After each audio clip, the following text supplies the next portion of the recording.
Hi friends, ನಾವಿವತ್ತು ಮಂಡ್ಯ ಶೈಲಿಯ ಉಪ್ಸಾರು ಮಾಡೋಣ. ಉಪ್ಸಾರು ಮಾಡೋಕ್ಕೂ ಮುಂಚೆ ಫಸ್ಟು ಉಪ್ಸಾರು ಖಾರ ರೆಡಿ ಮಾಡ್ಕೊಳ್ಳೋಣ. ಅದಕ್ಕಿಲ್ಲಿ ನಾನು 40 ಹಸಿಮೆಣಸಿನ್ಕಾಯಿ ತೊಗೊಂಡಿದ್ದೀನಿ. ತೊಳೆದು ಸೋರಾಕಿರೋ ಹಸಿಮೆಣಸಿನ್ಕಾಯಿ 40 ತೊಗೊಂಡಿದ್ದೀನಿ.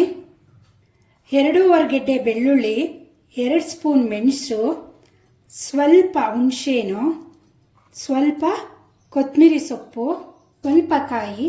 ಈ ರೀತಿ ನೀವು ಉಪ್ಸಾರು ಖಾರ ಮಾಡಿಕೊಂಡ್ರೆ 2 ತಿಂಗಳವರೆಗೂ ಖಾರ ಹಾಳಾಗಲ್ಲ. ಆದರೆ ಒದ್ದೆ ಸ್ಪೂನಲ್ಲಿ ಖಾರ ಬಳಸಬಾರ್ದು. ಉಪ್ಸಾರು ಖಾರ ಮಾಡ್ಕೊಳ್ಳೋಕ್ಕಿಲ್ಲ ನಾನು ಒಂದು ಬಾಣಲಿ ಇಟ್ಕೋತಾ ಇದ್ದೀನಿ. ಬಾಣಲಿ ಇಟ್ಕೊಳ್ಳೋಣ. ಸ್ವಲ್ಪ ತುಪ್ಪ ಹಾಕೊಳ್ಳೋಣ. ತುಪ್ಪ ಕರಗಲಿ. ತುಪ್ಪ ಕರಗಿದೆ. ಈಗ ಹಸಿಮೆಣಸಿನ್ಕಾಯಿ ಹಾಕೊತಾ ಇದ್ದೀನಿ.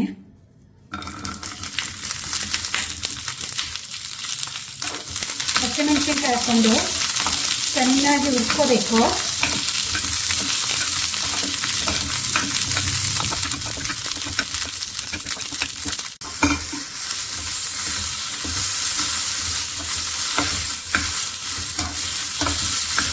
ತುಪ್ಪದಲ್ಲಿ ಹಸಿಮೆಣಸಿನ್ಕಾಯಿನ ಈ ರೀತಿ ನೀವು ಹುರ್ಕೋಬೇಕು.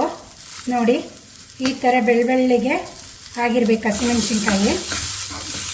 ಈಗ ನಾವು ಇದಕ್ಕೆ ಮೆಣಸು, ಬೆಳ್ಳುಳ್ಳಿ ಹಾಕ್ಕೊಂಡು ಹುರ್ಕೋಬೇಕು.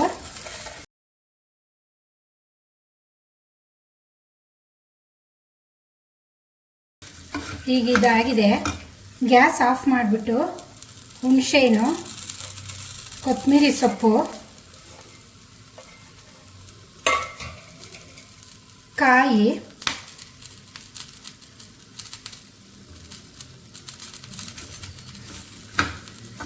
ಮಿಕ್ಸ್ ಮಾಡ್ಕೋಬೇಕು.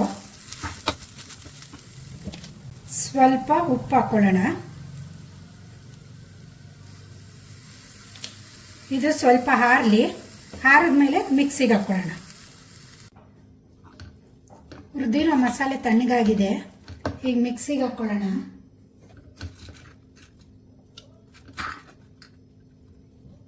ಈಗ ಹುರಿದಿರೋ ಮಸಾಲೆ ಮಿಕ್ಸಿಗೆ ಹಾಕ್ಕೊಂಡಿದ್ದೀನಿ. ಸ್ವಲ್ಪ ನೀರು ಹಾಕೊಳ್ಳೋಣ. ಜಾಸ್ತಿ ನೀರು ಹಾಕೋಬಾರ್ದು, ಸ್ವಲ್ಪನೇ ನೀರು ಚುಮ್ಕಿಸ್ಕೋಬೇಕಷ್ಟೇ ಖಾರ ರುಬ್ಬಕ್ಕೆ. ಈಗ ಖಾರ ರುಬ್ಕೊಳ್ಳೋಣ. ಉಪ್ಸಾರು ಖಾರ ರುಬ್ಕೊಂಡಾಗಿದೆ. ಅದಕ್ಕೆ ನೀವು ಉಪ್ಸಾರು ಖಾರನ ರುಬ್ಕೋಬೇಕು. ಸ್ವಲ್ಪ ನೀರು ಹಾಕ್ಕೊಂಡು ನುಣ್ಣಗೆ ಖಾರನ ರುಬ್ಕೋಬೇಕು. ಜಾಸ್ತಿ ನೀರು ಹಾಕೊಂಡ್ಬಿಟ್ರೆ ಉಪ್ಸಾರು ಖಾರ ಚೆನ್ನಾಗಾಗಲ್ಲ.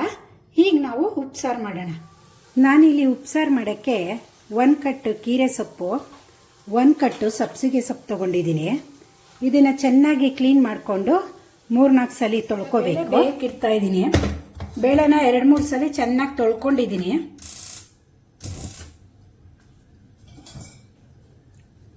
ಬೇಳೆಗೆ ನೀರು ಹಾಕೋಣ.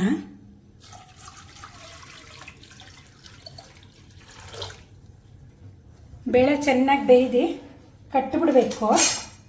ಸ್ವಲ್ಪ ಅರಿಶಿನ ಹಾಕೋಣ.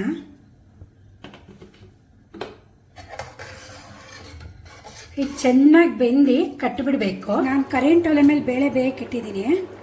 ಬೇಳೆ ಬೆಂದಿದೆ ನೋಡಿ. ಈ ಥರ ಬೇಳೆ ಫುಲ್ ಬೆಂದಿರಬೇಕು, ಆವಾಗಲೇ ಕಟ್ಟಿಬಿಡೋದು. ಈಗ ಒಂದು ಸ್ವಲ್ಪ ಬೇಳೆನ ಒಂದು ಕಪ್ಪಲ್ಲಿ ತೆಗೆದಿಟ್ಕೊಂಡು ರುಬ್ಕೊಳ್ಳೋಣ. ಇದನ್ನು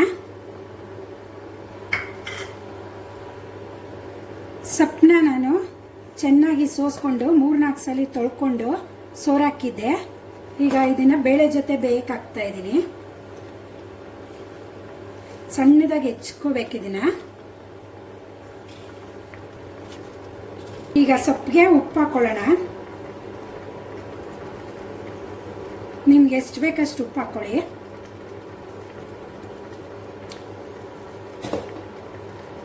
ಮಿಕ್ಸ್ ಮಾಡ್ಕೊಳ್ಳೋಣ. ಸೊಪ್ಪು ಬೇಳೆ ಜೊತೆ ಬೇಯಲಿ.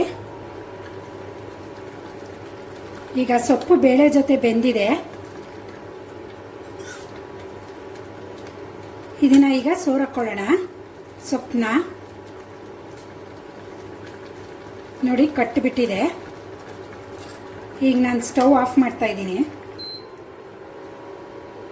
ನಾನೀಗ ಸೊಪ್ಪು ಸೋರಾಕೋದ್ರಲ್ಲಿ ಸೋರಾಕ್ತಾ ಇದ್ದೀನಿ.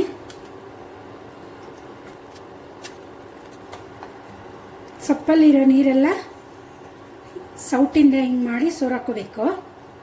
ಈಗ ಇದು ಸೋರಿದೆ ನೋಡಿ. ಆಗಲೇ ಬೇಳೆ ಎತ್ತಿಟ್ಕೊಂಡಿದ್ನಲ್ಲ, ಬೆಂದಿರೋ ಬೇಳೆನ ಅದನ್ನು ರುಬ್ಕೊಂಡಿದ್ದೀನಿ. ಅದನ್ನು ಈ ಕಟ್ಟೊಳಗಡೆ ಹಾಕೊಳ್ಳೋಣ. ಈ ಬೇಳೆ ಹಿಂಗೆ ರುಬ್ಕೊಂಡು ಹಾಕೊಂಡ್ರೆ ಕಟ್ಟು ಗಟ್ಟಿ ಬರುತ್ತೆ ನೋಡಿ.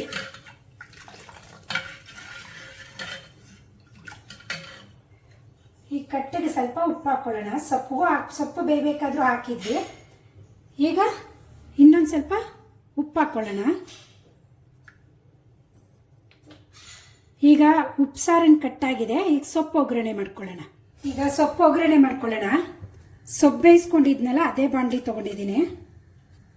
ಸ್ವಲ್ಪ ಎಣ್ಣೆ ಹಾಕೊಳ್ಳೋಣ.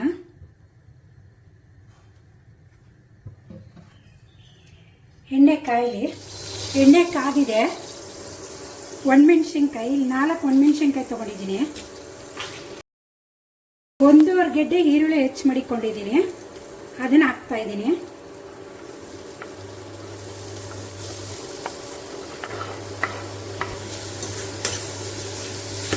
ಇದನ್ನು ಚೆನ್ನಾಗಿ ಹುರ್ಕೊಳ್ಳಿ ಕೆಂಪಾಗೋವರೆಗೂ. ಈರುಳ್ಳಿ ಎಲ್ಲ ಕೆಂಪಾಗಿದೆ. ಈಗ ನಾವು ಸೊಪ್ಪು ಹಾಕೊಳ್ಳೋಣ.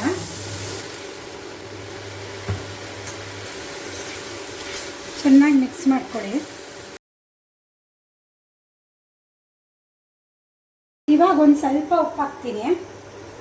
ನೀವು ಉಪ್ಪನ್ನ ನೋಡ್ಕೊಂಡು ಹಾಕ್ಕೊಳ್ಳಿ, ಯಾಕೆಂದರೆ ಬೇಯಬೇಕಾದ್ರೂ ಉಪ್ಪು ಹಾಕಿದ್ದು. ಈಗ ಒಂದು ಸ್ವಲ್ಪ ಉಪ್ಪು ಹಾಕ್ತಾ ಇದ್ದೀನಿ.